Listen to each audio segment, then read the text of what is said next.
Hello, and welcome to the Massachusetts Farm to Table podcast, where we explore the fields, kitchens, and stories that make the Massachusetts food scene so special. I'm your host, Nissa. Each week, we'll connect with farmers, food producers, and the community that makes the Commonwealth's food scene so vibrant. Join me as we meet the passionate farmers, food producers, and chefs who are shaping the farm to table movement right here in Massachusetts.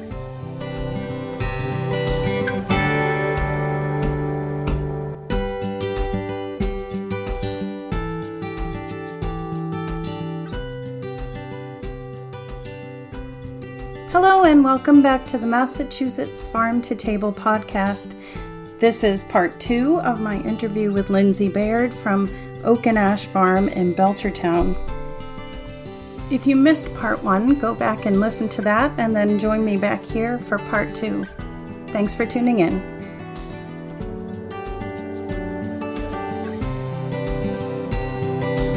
So you mentioned permaculture and regenerative ag. So how did you all come to that path? Slowly. There are a lot of things we're sort of looking at again now because we didn't know we were going to be on the regenerative ag path when we started. And if we did, we would have done things very differently. So we're doing a lot of, well, we wouldn't have done that if we had known we were going to do this later, like undoing a lot of hard work we've already done. But it started with, again, like my husband has a full-time job, which is frustrating, but also important. It allows us the freedom to take big leaps and say, okay, we're going to spend the money to put this thing in because we're not completely dependent on, the income that I'm making off of the farm. But he started with reading The Holistic Orchard and was just very interested in that. He's a hunter. He's, again, spent so much time in nature, and he really helped me sort of understand hunters in a different way. But he's seen nature in a way that I've never seen it and experienced it because, sitting in a tree stand for hours and hours and hours, he observes, he takes it all in. And so he also, again, is very interested in educating himself. We call ourselves, like, we're great collectors of knowledge and skills. Like, we're always trying to add on another thing. So it started with the orchard, and then he found Charles Dowding, which is probably familiar to a lot of people on YouTube, no dig gardening. And then he wanted to learn more about regenerative farming. And so it kind of just was like a trickle effect. And then once he pulled me in, I was like, absolutely. So now it's gotten to the point where he has a bigger general view of like what we're doing on the farm. Mm-hmm. From he's practicing interesting things with pollarding and coppicing trees as a form of orchard management. He wants to see if you pollard a maple tree, can you get it to grow bigger quicker so that you can produce maple syrup? We do lots of wattle fences around here. So we're combining all these different like methods and testing them out. But it now has taken it where I can look at an area and say, okay, let's look at what's going on in nature around it. Take our cues from that. What's growing already? What does this want to be? Mm-hmm. And how do we make that? How do we work with that concept and make it better where we can produce more food? Again, either for ourselves or for wildlife. And how can we improve upon it? So we just kind of take that. And once you get the basics of like the regenerative principles down, it's so easy to just immediately apply it to an area. You're observing, you're taking it in, and then you're saying, okay, how can I make this that much better? But still keeping nature in mind and improving the soil in the process. So we've put in a lot of our tree rows, our polyculture tree rows. They're mixes of like wild plums and we've got our nitrogen fixers and berries. We had a lot of berries growing on the property when we came here. So we just said, okay, well, we're really good at growing berries already. Part of why we bought this property was there were wild blueberries growing on the property already. So since we have moved here and cleared land and given it a little more light, and also brought in things like aronia berries, our native pollinator population has exploded. And because of that, our berry production has exploded because there's so many more native bees. We have tons and tons and tons of mason bees and big giant fat bumblebees. And they are working their little tushies off during orchard season. They're just everywhere. My blue orchard mason bees have become my favorite thing in the world. They are so cute and they're very docile and they're very shy. If you go too close, they'll like hide. But they're amazing little workers. And it is amazing because we have thousands of them and there are bees. They don't have the range of a honeybee. They can only go so far. So those are our bees. And we have allowed that population to just explode because there's just so much here for them to eat. So it's been really amazing to watch that happen. That's been like my favorite side effect, so to speak, of doing farming the way we're doing it is seeing how it's benefited the native population. It's so exciting when you see that something you've done has such a dramatic positive impact. Yes. Feel really good about yourself. What you do, and you're like, "Ooh, I'm feeling at one with nature here, everybody." It's so good, though. And that's why, like, I taught this past year. I taught at the NOFA summer conference. I did a small scale regenerative food systems course, and which I'd love to do more of that. So, if you know of anyone else, I love to talk about this. I'm not an expert, but I love to share what I've learned because it is so exciting. It's so amazing to actually see what happens. And the very first thing I tell people, whether you have a tiny little postage stamp of a yard that you want to turn into, a regenerative little food system, or you have a huge piece of land, is like, look around you first, make the observation, look what's already growing there. But then that also opens you up to see that when you do start making changes, that all of the benefits that come with it. So my favorite thing to do is sit on my front steps early in the morning, just when the sun is kind of coming out and the bees are getting to work. And I have been bunked in the side of the head by a bumblebee because I was sitting in its path between, one plant and another that I wanted to get to. And it didn't sting me. It just went like, oh, you're in my way.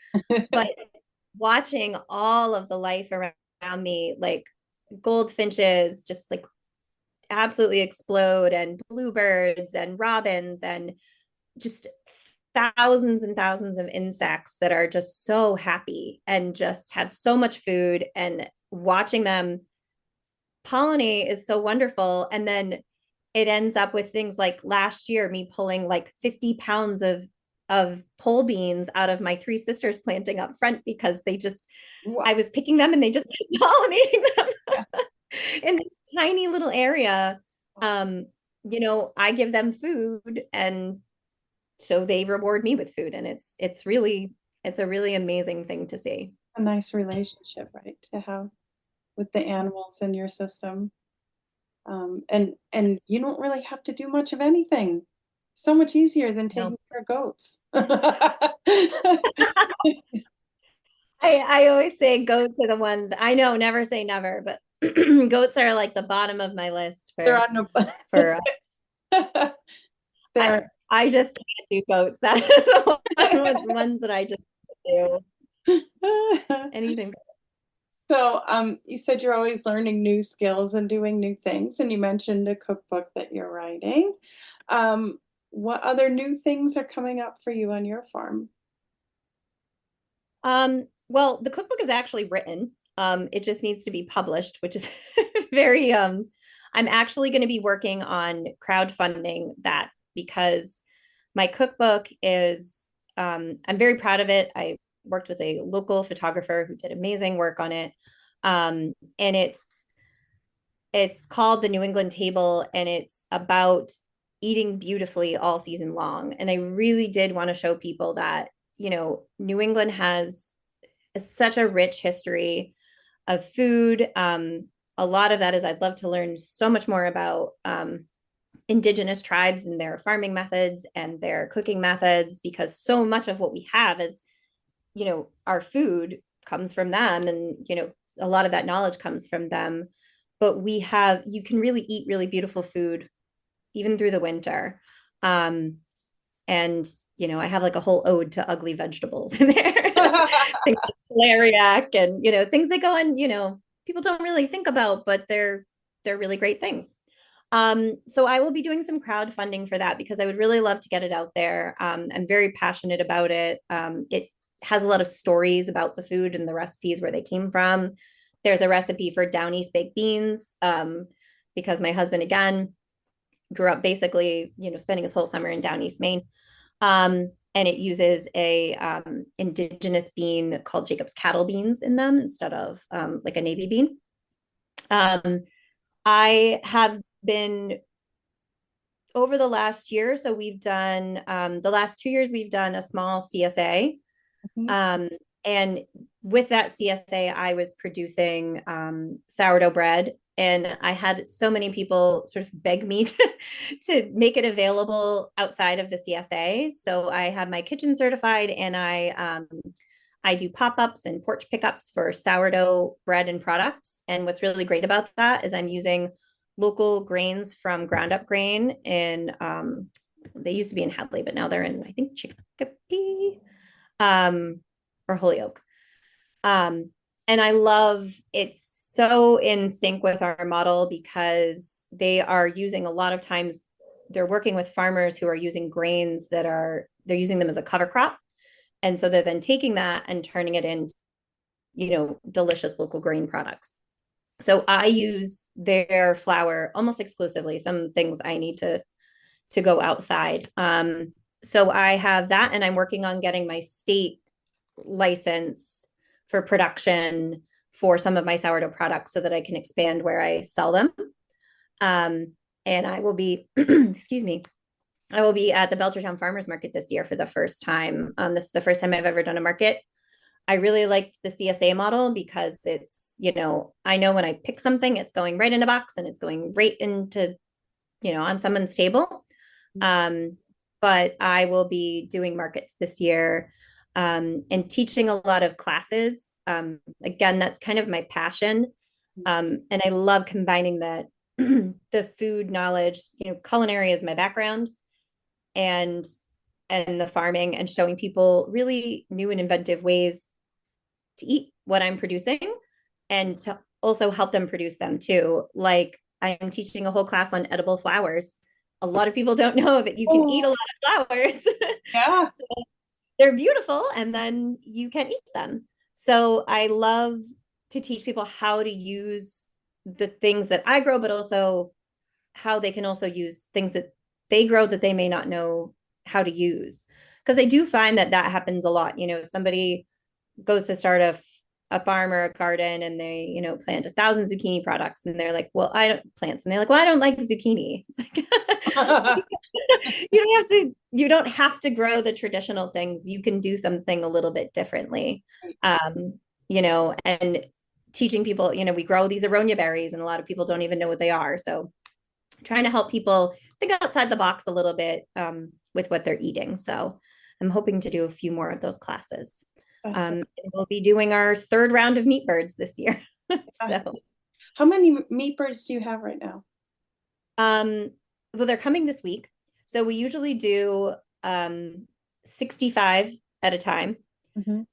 Originally it started where we thought 50, and we'll give ourselves, we'll give ourselves a little wiggle room for, any that don't make it. But we've landed pretty close to 65 every time. We don't lose very many now that we figured it out. So usually we do 3 rounds of meat birds. This year I was only able to get 2 processing dates though. Getting them certified at a USDA facility is a it's a big hurdle for a lot of us farmers. Yes. It's not very cost effective.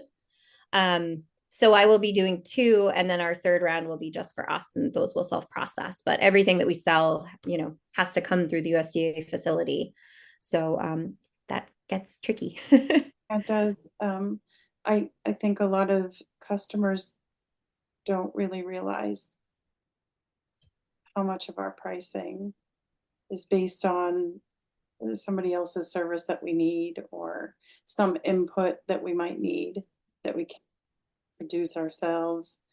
Yeah, it's such a shame, because I bet you're like we are when we see what the fees are going to be.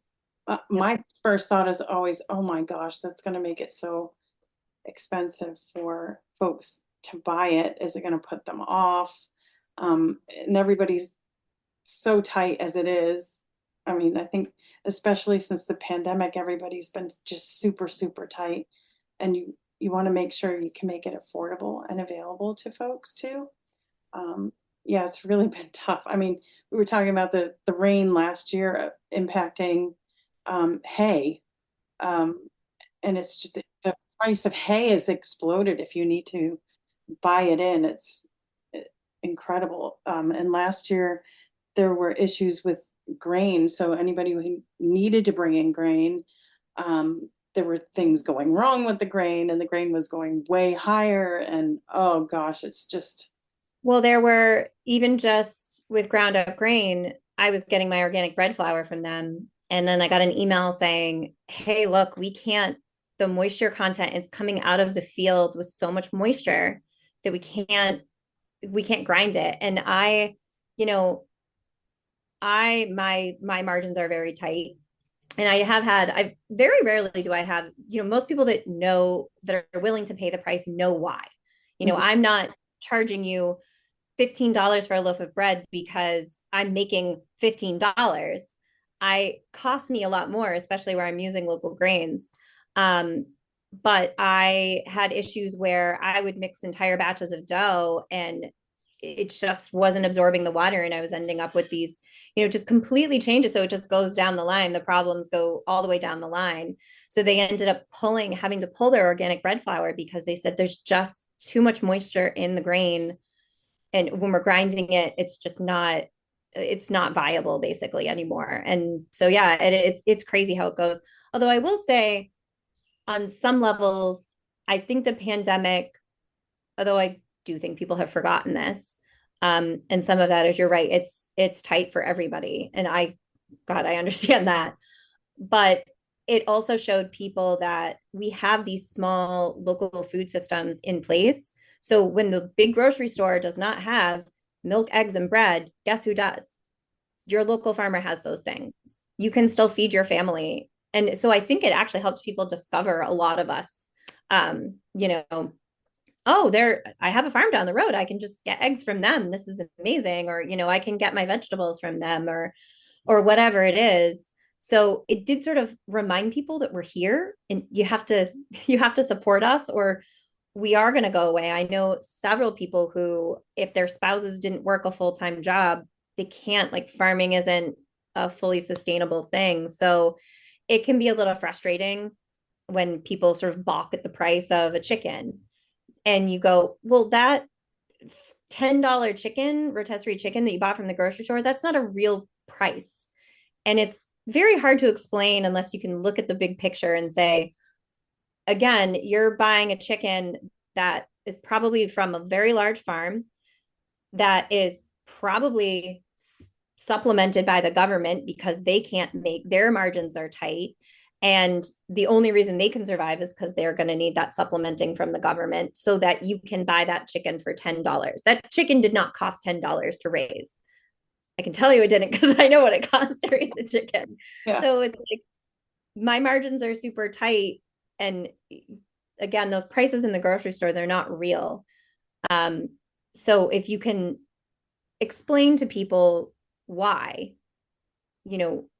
I'll give my cost breakdown to anybody that wants to look at it. But I do find that for the people that it matters, they're willing to eat less chicken in a year if they can eat good chicken, you know, if they can have that, you know, maybe one chicken a week as opposed to eating chicken for dinner every night of the week and, you know, eating their chicken breast. Right. Um, the people that understand it definitely get it. But I'm also last year, I ended up with a total excess of squash. And again, I'm a very small farm. You know, it's not a lot, but we have this amazing person running the school food system, the school food program in Belchertown now. And she has gotten tons of grant money to buy food from local farms and actually pay them a fair price. But I was able to donate that squash to the school. And to me, that was like maybe my favorite thing that I've ever been able to do, Oh, even though half the kids aren't going to eat it. And it wasn't that much, you know, it was like a big case of squash. In the scheme of things, it's a little thing, but it made me realize that if I can continue to do this and help feed children. I mean, my background is culinary, but it's also education. I went to school for early childhood education, and I can't imagine anything more important than feeding children and feeding your community. So anytime I am able to donate food, any excess of anything, it makes me so happy to do it. And it's, again, it's not even about making the money off of it. It's about knowing that like I'm growing good nutritious food, and then that food is going to families that can afford it, and if they can't, that they can maybe still have a chance to have that, you know, nutritious food. So shout out to Barrett Graziasos, I believe is her name, but she has done such amazing things, and a lot of the other local farms have been able to sell their products to the school system. So now you have children eating locally produced nutritious food, and it's such a beautiful thing. it's beautiful. That sounds like an excellent program. So I'm wondering, because you're so interested in education, if somebody came to you or somebody came to one of your classes and said, hey, I think I'd really like to get into farming, what advice would you give them? um, oh gosh. I mean, a passion for it is definitely first and foremost, because there are going to be really hard things that you're going to have to do. That at the end of the day, if you don't have the passion for it, it's going to be really hard it's going to be a hard pill to swallow. But I would never discourage somebody from doing it. I would just say, don't jump the gun. don't don't just go in and assume that you can just get going, because again, we're undoing a lot of things that, even with some knowledge going in and having done some research, we're undoing things that we did when we started. Yeah. I would just say, have a plan, make your observations, really that you're looking at. And any property can be farmed, truly. Like, you can produce food on any piece of property. We are on a forested north slope. I can still produce food. It may put me a whole month behind, you know, the bottom of the hill. We're also up very high. So I would say just do your research and plan and look at what is like feasible for you. I am one person running a farm all by myself all summer long, because my husband works 60 plus hours every summer so that we have enough money for the winter time. So see what's attainable and see what you want to do with the space, but let the space talk to you, and then go from there, and just have your plan in place. And it's going to change, of course it will, but you have to be able to continue the observation and continue to learn and grow. But I would never discourage somebody from farming, especially if they're really passionate about it, because there's so much you can do, especially if you know, are working through regenerative agriculture. You can do some really amazing things, and even a smaller space than most people can realize. So I would say go for it, but just have a plan. That's, yeah, it kind of goes back to what you're saying, that we're not really competition. Everybody has to eat, right? And we need more people who at least want to give this a shot, to try it and see how it goes. And you're right, you can produce a lot of food on a very tiny spot. Who'd have thought? And when we started, we probably started about 13 years ago now. So a couple of years before you all started. And we thought, oh, we're gonna have all these acres. Do have all these acres. We do have the farm that we're on is large. But you don't necessarily need it all. You can do so much on a tiny little space. And it's kind of fun, I think, to work with farmers who are on a tiny little scale. It just really jazzes me to see how much people can do Yeah, on that scale. and that is also another good point. What I would say to somebody looking at farming is like, reach out to your other, find out who your people are so that you can, support each other and like help each other through difficulties, but also again, like, oh, hey, you've got your orchards covered. Like, I don't need to be producing apples if you're producing apples. What can I grow on my property that, like, we can work together and sort of fill the gaps of the food system together. I have a good friend, Ellie, who owns Phoenix Orchard, and unfortunately, she had to she had to sell a good portion of it, but she's still on the property because it was a 100-acre monoculture farm, and one person cannot do that. And she's slowly trying to turn it around to be more of a polyculture. But we've worked together tons of times on trying to help fill in those gaps and say like, okay, well, I'm not going to produce apples because she's got apples covered. The things I'm growing are different than what she's growing.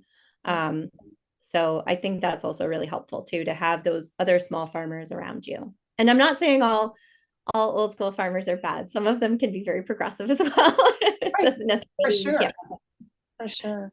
It's nice to have that diversity too in our food system. There are things that maybe we produce traditionally in this area.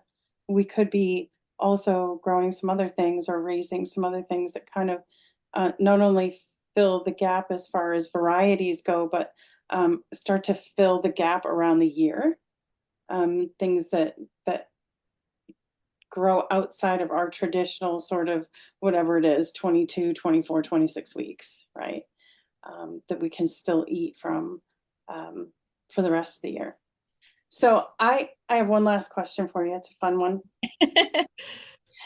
If you could have 3 famous people to dinner, living or historic, who would they be and why?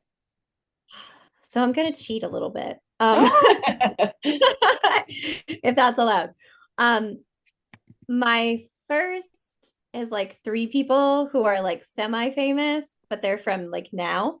And they're people that they're all UK based, and they've been very influential in like what I've been doing. And I'd love to have them come see what I'm doing. And that would be Charles Dowding, who's like the godfather of no dig. Hugh Richards, who is also, anybody who doesn't know him, he has several books, but he has a YouTube channel.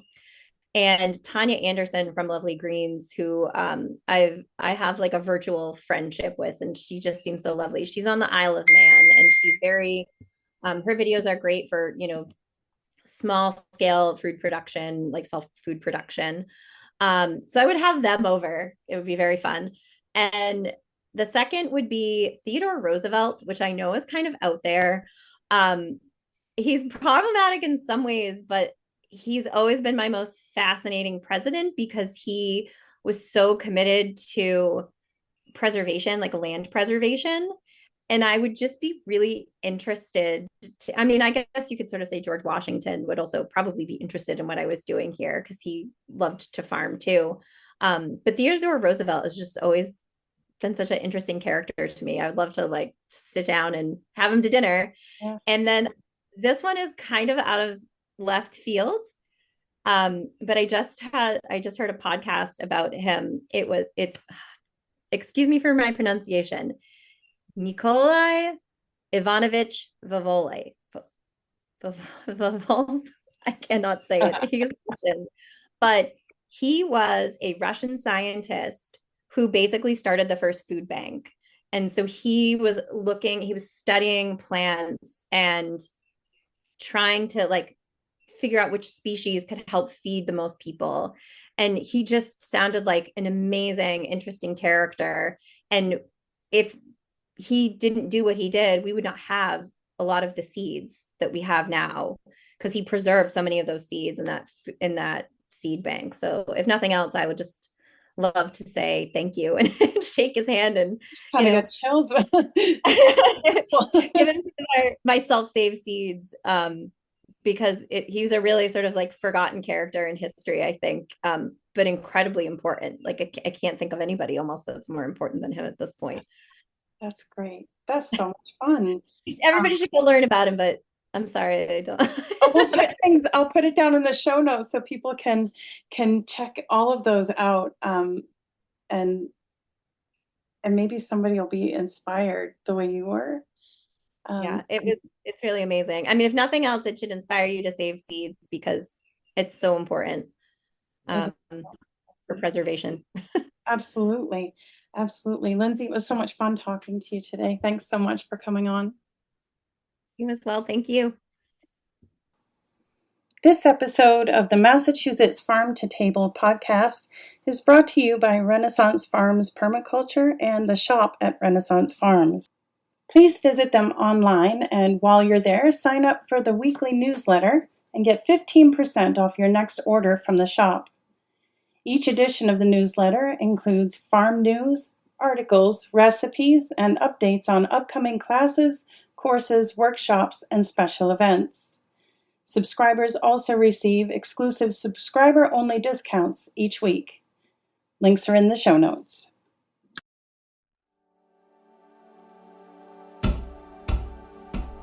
Thank you for joining us on another delicious journey through the Massachusetts Farm to Table podcast. If you enjoyed today's episode, be sure to subscribe, rate, and review us on your favorite podcast platform. And don't forget to follow us on social media and join our Facebook group, where you can join the local Farm to Table movement. Links are in the show notes. If you have any questions, feedback, or suggestions for future guests, we'd love to hear from you. Please drop us a line at massachusettsfarmtotable@gmail.com. Until next time, remember to eat local, support your farmers, and keep the Farm to Table movement moving. Thanks for listening.